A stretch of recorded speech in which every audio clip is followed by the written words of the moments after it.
Yo. It's a Feel Good Tuesday, Kabisyo. Welcome po sa ating Facebook Live. At kasama nyo na nga po ngayong hapon, Tanya Chinita, para sa isa na namang pasabog na episode ng Dibdiban ang Laban. Ganon. Baka naman mga sir and ma'am, pwede pong pa-share ng ating Facebook Live para nang sa ganon marami ding ma-feel good sa ating mga kabisyo sa ating dibdibang pasabog this afternoon. At syempre, wag po kakalimutan na pwede po kayong magpuso-puso or mag-comment ng inyong shoutout sa comment section or ng inyong mga questions and reactions. Kasi mamaya po babasahin yan ng mga lodi na kasama natin ngayong hapon. At hindi na nga po natin patatagalin kasi alam kong GG na kayo, kabisyo. Kasama po natin ngayong hapon ang isang OPM rap icon, singer, songwriter. Ang kanyang Pilak album, kabisyo, ay celebrating its 25th anniversary and will be released on March 25. Regarded as one of the best Filipino rappers of all time, please welcome Glock 9! Hello po. Hello mga kabisyo. Hello. Maraming salamat for inviting us dito. Salamat po. Yes, thank you so much to po Sir Glock. And of course, kasama rin natin ang pop rock royalty ng Pilipinas, regarded as one of the biggest hit makers in the Philippine music industry. Please welcome Yeng Constantino! Woohoo! Hello! Hi everyone, mga kabisyo, at hi din sa lahat ng youngsters ko na nanonood ngayong hapon. Salamat sa inyong pag-iintay. Ayan, Yeah. thank you po. Yes, sobrang present na po lahat sila sa comment section at mamaya i-comment nyo lang ng i-comment yung gusto nyong ipa-shoutout. Babasahin po yan ng ating mga idolo today. Eto na nga po, Glock 9, Yeng. Oh, Nabalitaan namin kasi na meron nga po kayong bagong single at mamaya po makakarinig kami ng sample. Pero bago yun, gusto namin talagang malaman paano nagsimula ang collaboration na ito. meron kasi akong song na nasulat na parang mga 2 years ago. And then matagal ko din pinag-iisipan kung i-release ko siya. Tapos sabi ko parang sige na nga i-release natin kasi nangihinayang din ako dun sa naisulat ko. And then kailangan ko mag-isip ng kung sino yung pwede kong makasama dun sa song, yung gusto kong makasama dun sa song. And tapos isip kami ng isip, and then bigla namin naisip yung boses ni Yeng. Sabi ko, yun si Yeng, bagay na bagay si Yeng dyan. Tapos yun, nag-usap kami ni Yeng. Actually, tinawagan ko muna yung handler niya. Si Miss Cynthia. Shout out, Miss Cynthia. Hello.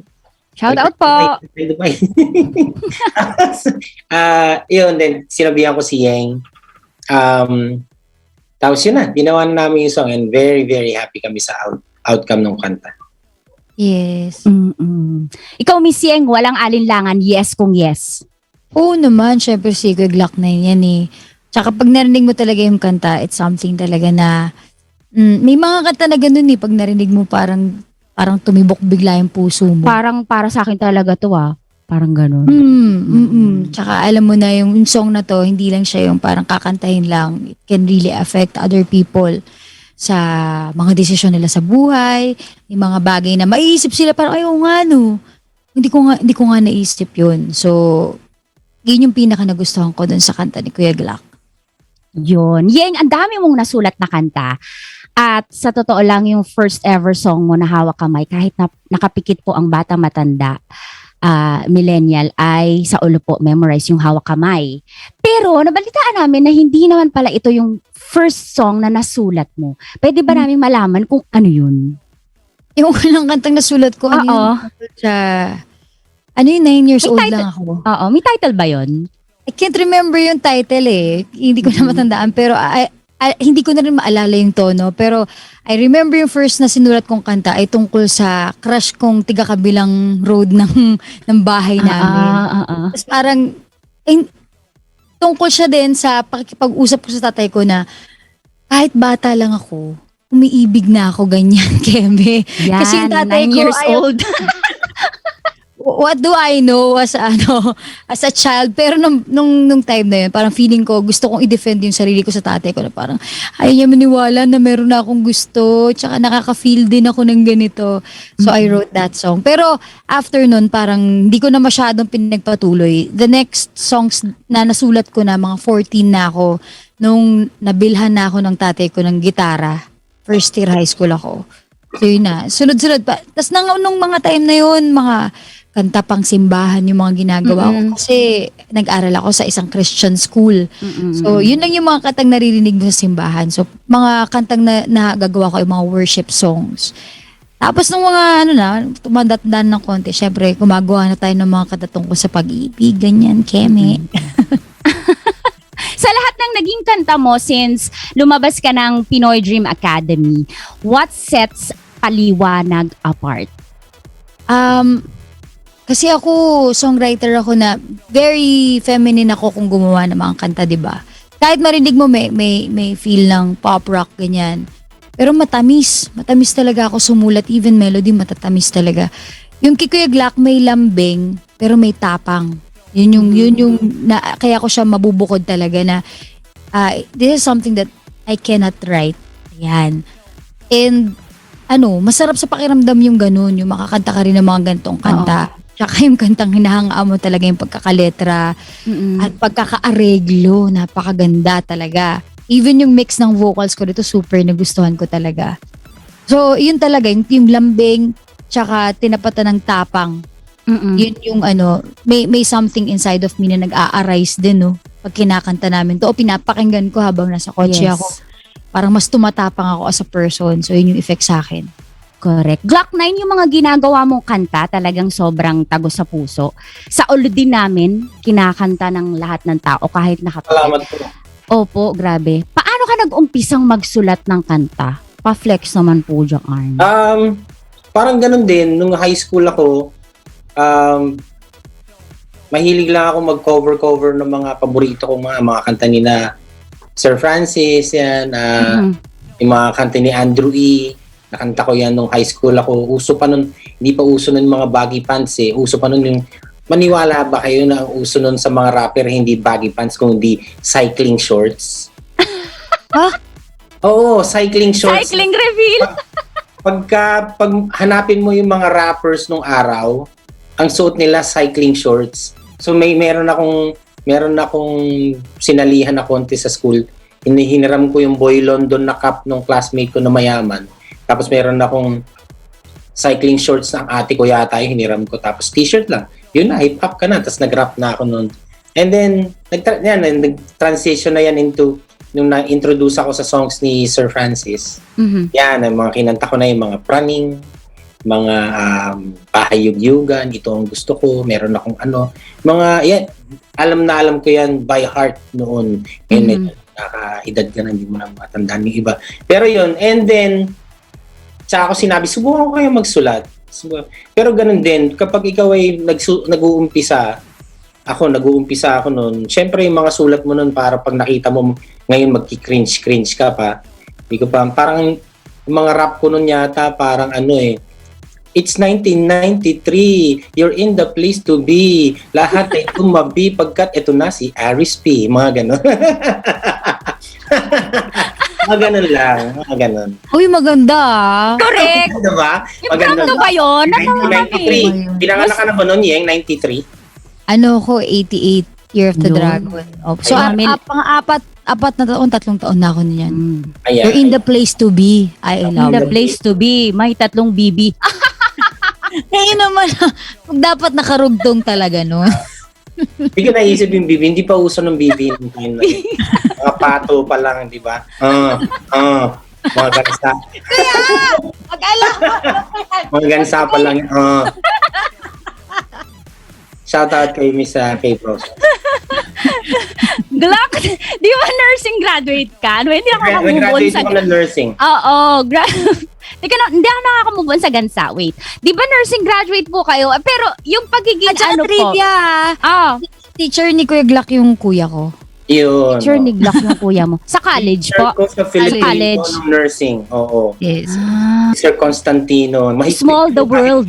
Mahigpit yun. Kaya ginagalingan ko sa Pilipino. Taas grade ko sa Pilipino. Tanong mo sa... Sige nga po, sino ang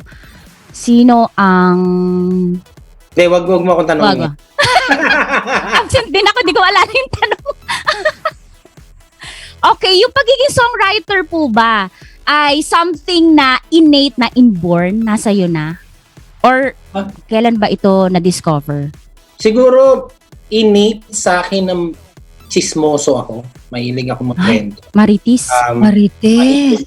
Ayan, mahilig akong interested ako lagi sa mga kwento ng buhay ng ibang tao. Nagkataon lang na nalinya ako into rap. So parang nagamit ko siya talaga doon. Maraming factors na involved pero yun doon talaga nag-connect. Tsaka doon sa yung sa kinalakhan ko sa Rizal, yung mga bahay kasi doon magkakadikit eh. Alam mo kung ano yung sabon ng kapitbahay nyo kasi yung bahay nyo, tanaw mo na yung bintana ng kubeta nila. So, alam mo kung ano yung sabon nila, alam mo kung ano yung shampoo nila, ganyan. So, alam mo na rin kung ano yung mga kwento na nangyayari sa kung ano. At hindi ko nasasabihin ng mga kwento nila. Nakakatakot ka pong maging kapitbahay. Oo, so yun. Tsaka nagulat nga pala, nga pala kuya, naalala ko, pareho pala tayong Rizaleño, no? Oh, real So, kaya mga Rizaleño. Tagalog namin Tagalog. kahitik, Correct. kasintigas ng batong buhay. Calabarzon lang sa Kalam. Yan. Oo, Calabarzon. Define Calabarzon. Oh. Sir Glock, Pilipino. Calabarzon, ano ba yan? Hindi ko alam eh. Alam ko lang dun yung tama ba, may Rizal. Opo, yan. Parte tayo nun, kuya. Calabarzon. Nasa Parte rin ng Quezon. Ang Quezon ay Cavite, Calabarzon. Laguna. Cavite, Batangas, Rizal, Quezon. Quezon. Oo. Yun. Naririnig ko lang yan. May natutunan Correct. tayo. Sa lahat po ng kantang na isulat mo, Glock, what sets Paliwanag apart? Siyempre lahat ng mga kantang nasusulat namin very unique sa isa't isa, no. Kasi sinulat mo 'yan sa isang very unique na panahon. Very unique na kung ano yung feeling mo at that moment. Very special pa yung Paliwanag dahil sinulat ko 'yan sa kasagsagan ng pandemic. So you can just imagine kung gaano katindi ang nararamdaman ko noon. And din lahat ng questions ko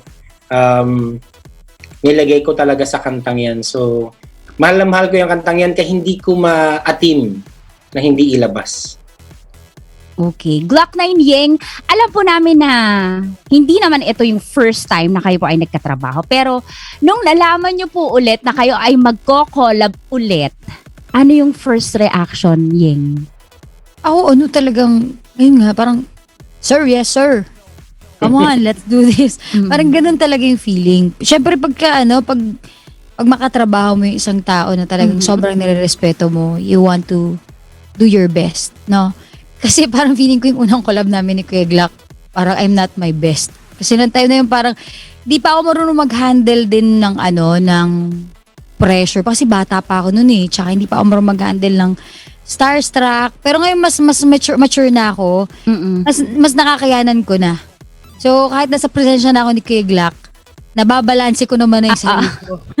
Kaya yan eh. I think yung una nating collaboration, sobra akong satisfied dun eh. Kung ano yung... Happy ka ba doon? Ako Kung ano hindi. yung hinihingi ko talaga noon sa'yo noon, nandun naman talaga sa kantang yun. And at that time, yun din naman ganun din naman ako pagdating sa pagrarap at pagsulat, pag-record ng vocals ko, yun lang din at that time ang baon ko noon. So, ganun lang. Kung syempre pagka dumami-dami na yung bit-bit mo sa studio, sa tagal ng panahon, magagamit mo talaga siya. At saka pangalawang Tanya, itong pangalawang recording namin ni Kuya Glock, mas malakas din yung loob ko na mag-suggest. Parang, Sir Glock, may naririnig ako sa isip ko. Okay lang ba gawin natin to? And he's very open as a producer kasi siya nag-produce ng vocals ko rito eh. Sir Glock, may narinig ako. Sige, papakinggan niya. Ang ganda-ganda. Sobra. Ang ginawa mo yung uli. Yun talaga yung kumbaga, yun yung pambalot, kumbaga yung pag mag-aalay ka sa simbahan. Yun yung plastic na may kulay yung ginawa. Oh, kuya. Oh, it was really fun na nag-record kami. Talagang 5 oras yun, tapos ang daming kwentuhan. I think, isa rin sa mga essential na bagay pag nagtatrabaho, kailangan fun din siya, hindi lang yung parang work. And, ayun, talaga nag-enjoy kami. Bukod sa sarap, syempre, you want to do your best sa recording. Tapos, parang feeling mo, nabibigay mo naman. Tapos, Yes, you get to bond with a musician that you really like. So, ang sarap ng studio time namin. Ano natutunan mo yung kay Glock 9 sa years na magkatrabaho kayo? Isang lesson na naiuwi mo siya, na-adapt mo siya kay Glock. Ngayon kasi ito talagang recording namin tsaka yung nagpunta kami ni Kuya Glock, parang ito lang yung time talaga na masasabi kong mas nagkaroon ako ng mas malawak o malaking view kung sino siya. And gusto ko Kuya Glock talagang siya ang gaang niya lang kasama. Napaka-importante nun sa industriya natin na maging komportable lang. Oo, happy lang. Kahit meron kaming part ng concert namin sa Dubai, nag-expo kasi kami ni Kuya, na parang pwede na kaming, siya talaga ginagawa niyang katatawanan.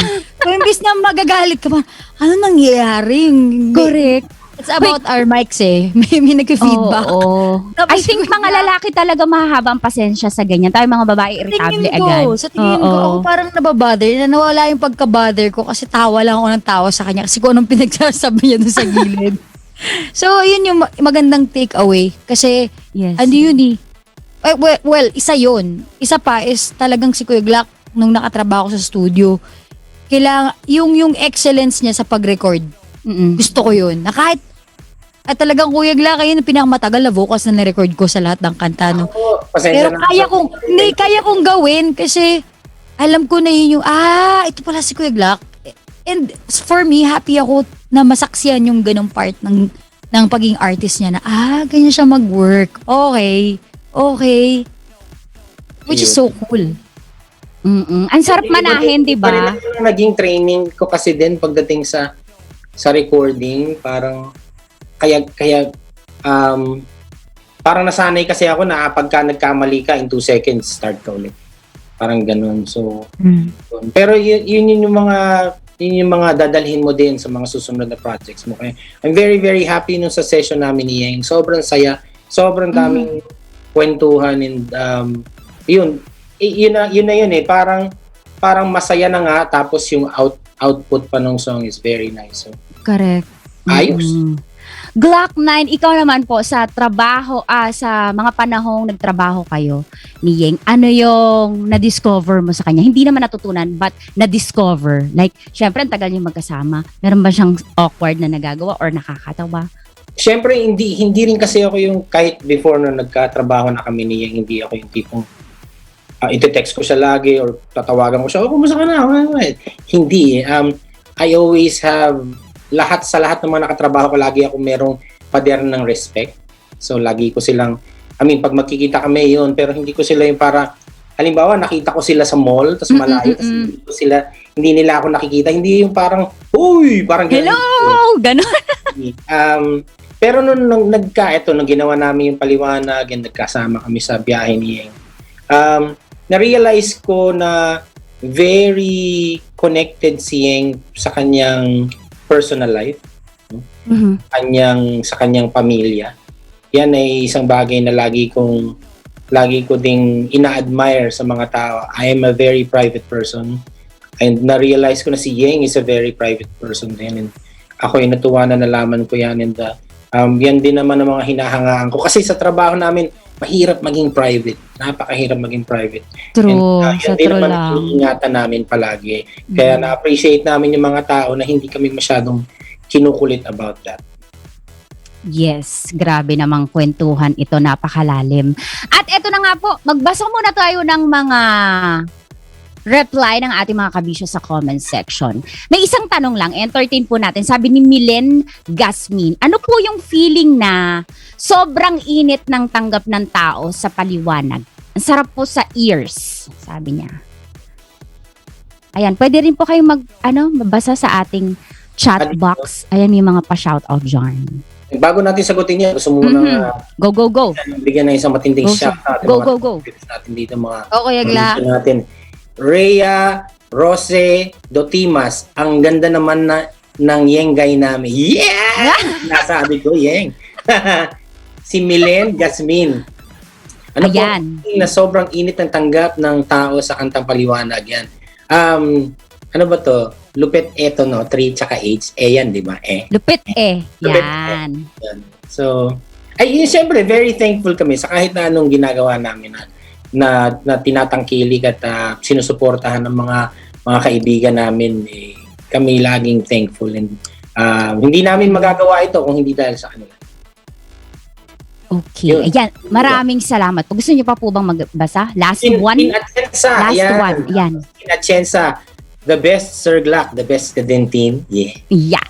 sarap namang i-record nun. At eto na nga ang kinatatakutan ng lahat sa dibdiba ng laban. Tingnan po natin mga kabisyo kung ang dalawang ito ay makakapag-isip, makakasagot o kaya naman baka mag-walk out na lang sa ating tough 5 as in tough questions. 5 tough questions. Tough question number 1, Yeng Glock 9. Kung bibigyan kayo ng chance na magsama ng isa pang artist dito sa Paliwanag, sino yun? Sino ba? Artist? Si ano siguro? Ang hirap eh. Ang hirap sagutin yan kasi parang sobrang kontento na ako dun sa nangyari. Parang unfair dun sa artist na isasama ko. Halimbawa, sinama ko si Eminem, di ba? Dahil idol ko si Eminem eh. Hindi naman siya marunong mag-Tagalog, so tatayo lang siya dun sa Paliwanag, so wala siyang gagawin. So diyan gusto ko lang namin makasama dyan Marshall. Kaya nakakaya naman kay Marshall, kaya yun. Ay, hindi ako pero yun, kung siguro si Eminem o si Dr. Dre, yun, kasama ko si Dr. Dre, gawa na naman yung music, wala na naman siyang gagawin. Anong gagawin niya dun? Bigyan niya lang kami pera niya. So, Yun. It's the mother. Ay, Ako, wala. mahirapan din ako, Tanya, mag-suggest kasi syempre, kanta to ni Kuya Glock eh. Hindi siya pwedeng, hindi ko siya pwedeng galawin. And I'm also like that with my songs. Pag meron akong ginawa, Wow. talaga ako yung parang very protective of my song. So, I agree with Kuya Glock. Glock 9, kung papipiliin ka ng isang bagay na gagawin mo for the rest of your life, pili ka lang isa, Glock ka. Yung tinapos mong kurso or pagiging musician mo? syempre, yung love ko lagi nasa music mo. Pero, i-take in consideration natin ang edad ko. Ako'y 44 anyos na. Ilalagay ko pa ba ang natitirang mga taon na malakas ang aking katawan sa music? O pwede ko itong ilagay sa kurso na tinapos ko at pwede ako maglingkod din sa mga kapwa natin at magamit ko yung pag-aralan ko. Yun, maghuhugas ka ng puwet ng mga foreigners. Mga ganyan. Yes.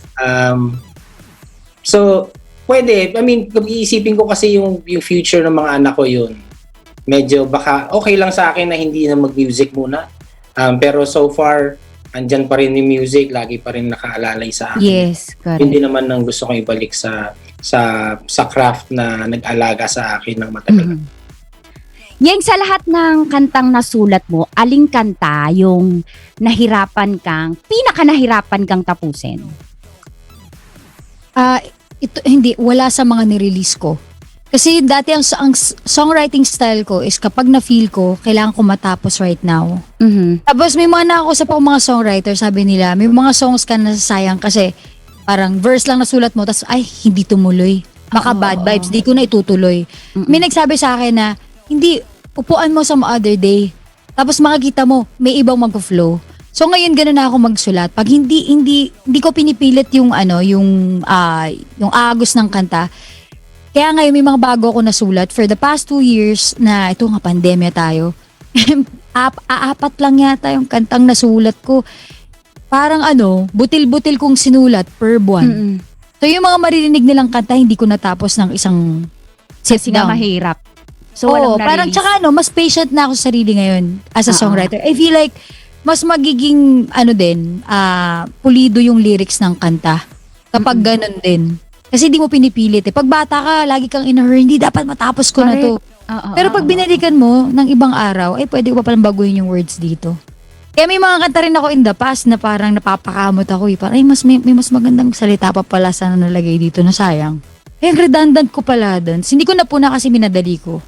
Yes. Ibig sabihin, kung binabalikan mo, nakasulat, hard copy, nababalikan mo pa sila? Nakasulat pa siya? Yung dating mga na-release ko na, pinapakinggan ko minsan. Lalo ngayon kasi lagi ako nagla-live sa Kumu. So may mga songs na nire-request yung fans na, ate, kantahin mo naman. Hindi ko na matandaan yung mga kanta ko. So papakinggan ko sa Spotify. Tapos parang kinikritik ko yung songwriting ko. Ay, yung mas magandang melody dun. Hindi ko naisip at that time. Parang ganun. So ngayon mas I take my time na when I write songs. Sir Glock, ikaw, ano yung pinaka nahirapan kang kanta na tapusin? Sa lahat? Parang pareho kami ni Yeng eh. Ganun din. Pag may naramdaman ako na gagawin, may mga songs na ang bilis eh. May songs yung ginawa namin ni Chito, yung Lando.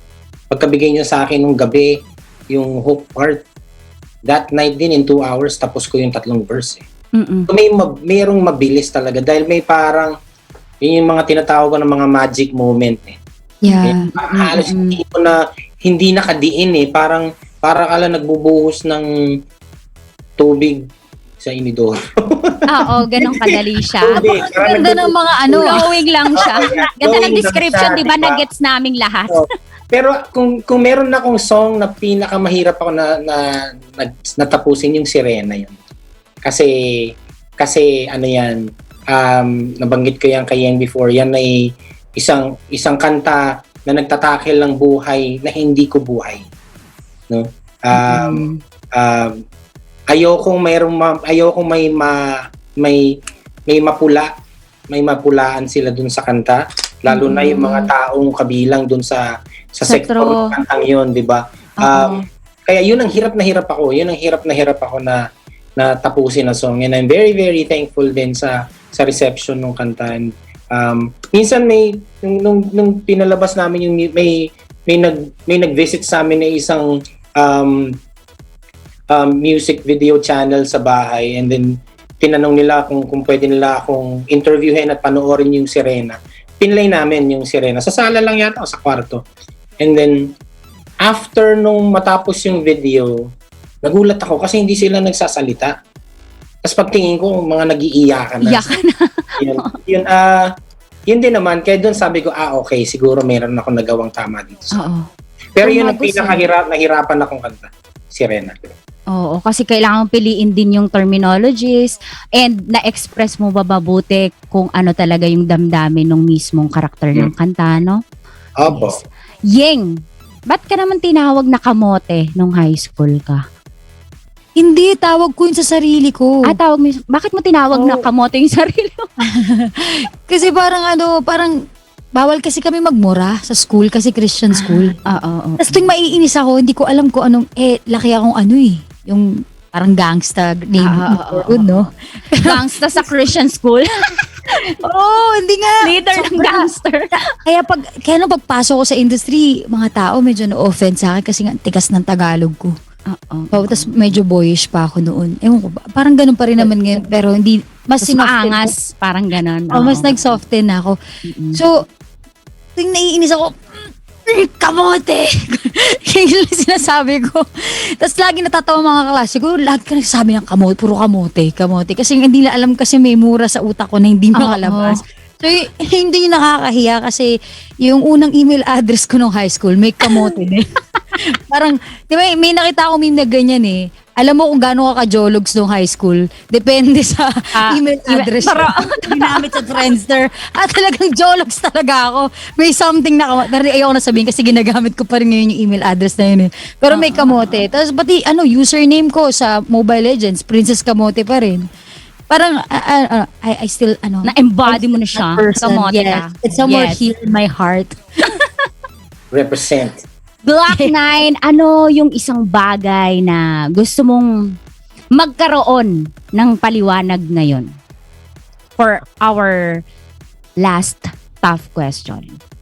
Paliwanag? Ang hirap kasi. Ang hirap. Ay, sinabi ko na dito sa isang interview parang yung paliwanag is the last thing na gusto mong marinig. Kasi kapag kapag kinailangan na ng paliwanag, ibig sabihin merong maling nangyari. So I think, if anything, dapat iwasan natin yung paliwanag. Dapat mag-focus tayo sa kung ano yung mas maging okay. No? Yun. Kasi pag kailangan mo ng paliwanag, ibig sabihin gusto mong may i-clear na hindi maganda. Yun. Lagi lang tayong good vibes dito. Yes, correct. Because I can. Yeng, ikaw, anong gusto mong magkaroon ng paliwanag sa mga oras na to? Alam mo yung song na yung paliwanag, kaya yun yung title diba ng kanta. Pero if you listen to the song, ang paliwanag sa amin, so parang ang sinasabi dun is ito lang yung sinasabi sa amin, ito lang yung buhay na alam namin. So is this that it is paliwanag, our song is actually a question na binabato namin sa mga tao. Is this the life that we want?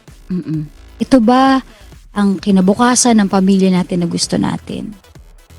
So more than us asking for paliwanag, it's us questioning, should we believe and should we just accept kung ano yung tinatawag nating norm sa ating bansa? Ano yung norm sa neighborhood natin? Anong norm how we treat the environment? Anong norm kung paano gumagana ang social media?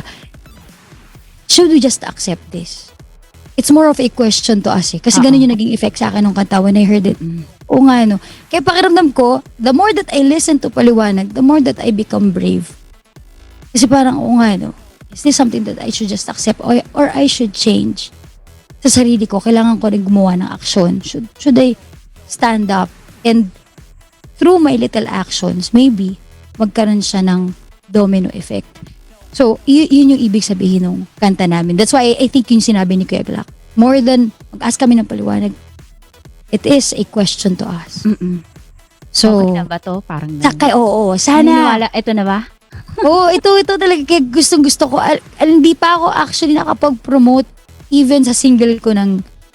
Ang tagal na, siguro single ko lang to ginagawa. Ito single to ni Kuya Glock, pero sobra akong on fire. Parang, nga ako, kung tawagan ko si Miss Thea, wife ni Kuya Glock, pag pinapromote yung single. Parang, Ate Thea, gawin na natin to, gawin natin yan. Pati yung showtime at ASAP ang booking namin, gusto kong ayusin. Kasi yung effect sa akin ng kanta, ganun. Parang, I want people to feel kung ano yung na-feel ko through the song. And even the music video, di ba? Hindi nila namin akalain, Tanya, na ganun kakalabasan ng video. Kasi sila Goosebumps lang. Sila Direk Kirby, parang alam mo, simple nung shoot. Sige, Miss Yeng, taligod ka rito. Miss Yeng, gato yung emosyon Pero the moment na lumabas yung music video, sabi ko, pambihira naman. Ako ba to? Napakaganda. Napakaganda. Sobrang akmang-akma dun sa awitin ni Kuya Glock. Correct. Ayan. Maraming salamat po. Parang hindi naman sila nahirapan. Next time na lang po ako babawi. Ayan ako, shout out po sa lahat ng nasa comment section pa rin. Sabi ni Julie May Balano, ang lakas. Sabi ni Kai Gadai, Sir Glock 9, same po kayo magaling ni Ate Yeng Constantino. Congrats. Salamat, thank you. And moving on. Abangan nyo yung bagong kanta ni Kuya Glock, narinig ko na. Diyos ko po. So masusundan talaga to, Sir Glock. Actually, yung release ko this March 25 ay hindi pa yung album, ito ay single pa lang. Yan yung title track ng album na Pila. So it's a single na title track ng album na Pila. So abangan niyo po yan. Yun. And moving on sa pinaka-espesyal na dahilan, hindi pa yan tatapos. Ito na nga po yung highlight ng Dibdiban ng Laban. Yung inyong latest song na paliwanag, latest single. Although nadaanan na natin, pero gusto na namin siguro at this point makarinig ng sample. But before that, Sir Glock, ano yung pinaka-favorite mong part ng favorite line part ng paliwanag? Malamang ito din yung favorite ni Yeng. So malamang ito din yung part na kantahin ni Yeng. So yun din naman. Darating ba ang araw na hindi ka takot iwanan ng mga mahal mo sa bahay na hindi sila mababasa tuwing malakas ang bagyo? So, yun ang aking sample and my favorite line. Wow. Ma'am Yeng, agree ka ba? Yun Oo, yun talaga. Kantahin ko Sige, go. Okay, katahimikan po. Darating ba? Ay, sorry. Darating ba ang araw na di ka takot iwanan ng mga mahal mo sa bahay na hindi sila mababasa tuwing malakas ang bagyo? Darating ba ang araw na di kailangang itago ang mga yapak mo? Kailangang lumayo, yumuko, magpasawalang kibo pag tinatanong ang karapatan mo. Grabe naman. Sabi. Thank you so much. Sobrang privilege po kami na kayo po ay sumama sa amin sa aming Facebook Live sa Dibdiba ng Lavan. Ang dami pa namin gustong itanong sana and mahabang kwentuhan, mas mahaba sana. But of course, alam namin marami pa po kayo susunod na interviews. So with that, saan po ba namin pwede pang mapakinggan ang inyong song? Yun na po, available na po ang Paliwanag featuring Yeng Constantino sa lahat ng online streaming platforms. Panoorin niyo po yan sa YouTube, paulit-ulit. Kapag kayo ay naghuhugas ng pinggan, Yes. papatigo ng aso, naglalaba, yan na, nagluluto, nagkagalit kayo sa boyfriend nyo, sa Ayun lang. yan. At yun, i-suggest nyo sa mga tropa nyo. At pwede nyo rin pong i-stream sa yung Paliwanag sa Spotify, sa Apple Music, sa iTunes. And of course, saan po namin kayo pwedeng masundan sa araw-araw niyong ganap sa buhay? Socials po. Ako sa Instagram at Yeng, tapos sa Facebook Yeng Constantino, sa Twitter Yeng Plugged In.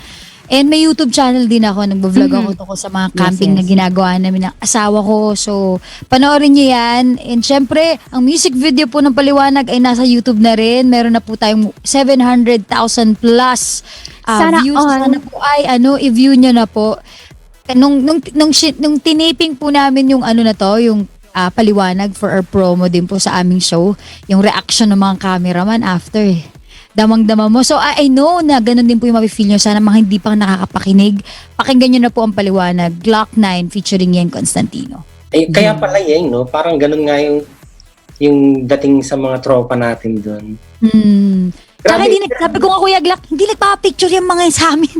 Pagtapos ng prod, pa-picture bigla sila sa Merong isang Biglang artista Isang cameraman doon, 2,000 pa lang, kilala ko na eh.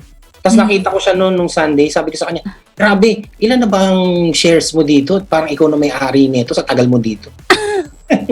Pero ganun talaga Camera na yung sa'yo, yung camera na. Ganun yung impact, no? Grabe. Lakas ng impact talaga. Congratulations. May mga gusto po ba kayong ihabol? Like, Sir Glock, ano yung sa March 25?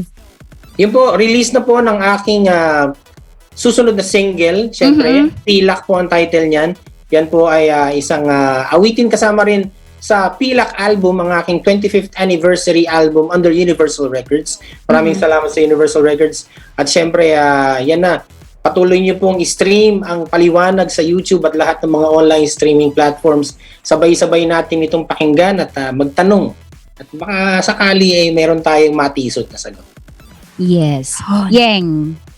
Ayun po, I agree. Copy-paste. Shows. Ako yung show namin, syempre, nasa po. Pwede ba? Ng mga TV shows? Wala namang problema. Go. Okay. Nasa Showtime po ako, tsaka sa ASAP. So, sana po ay panoorin ninyo palagi. Sa isang araw, 3 days po ko. Thursday, Friday, Saturday, nandun po ako. And every Sunday sa ASAP. And po kayo. Grabe ako yung nagsabi na, pwede. Parang ako yung may-ari na MBC. Pala desisyon. Tama naman. Okay lang yan. Para sa kanila. Okay lang yan. Walang problema po sa Love Radio. And of course, Kabisyo, habol lang natin, accepting pa rin po tayo ng entries for MSFF. Ang submission of entries ay until May 20, 2022. Para po sa marami pang info, i-visit nyo lang po ang MBC Short Film Festival FB, daming FB page for more details. And of course, Kabisyo, maraming salamat po sa lahat ng nanood ng ating Dibdiba ng Laban. Kasama po si Tanya Chinita. Stalk mo rin po ako sa lahat ng aking socials. Tanya Chinita sa Facebook, Instagram, TikTok, Twitter, and YouTube. Pakinggan mo po ako bukas mula alas 5 ng umaga hanggang alas 8 ng umaga po sa Love Radio 4, MNTN Matunog Noon, tutugtog ngayon. And this has been Mami Tanya Chinita at ikaw pa rin ay nakatutok sa stasyong number 1, 90.7 Love Radio. Feel good. Thank you so much, Glock 9 Yang. Thank you. Thank Bye, you, Yang. everyone. Thank you. Thank you po. Bye. Bye.